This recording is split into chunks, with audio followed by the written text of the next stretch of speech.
It's cost trillions of dollars, destabilized governments in Central and South America, created vast amounts of wealth for criminal organizations, and made drugs more available than ever before. The war on drugs is over, and drugs won. It's time to move on. In conclusion, Super Mario Bros. Is more than just a video game. It's a cultural phenomenon that has had an impact on the world in ways just a few other video games ever have. From its iconic characters to its unforgettable music, Super Mario Bros. Will always hold a special place in the hearts of games and non-gamers alike.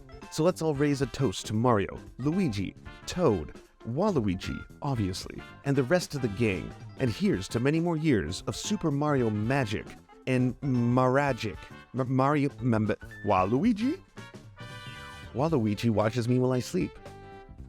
Thank you so much for watching.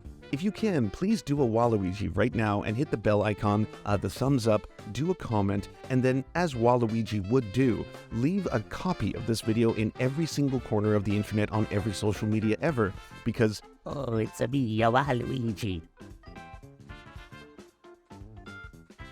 It's a mind explosions.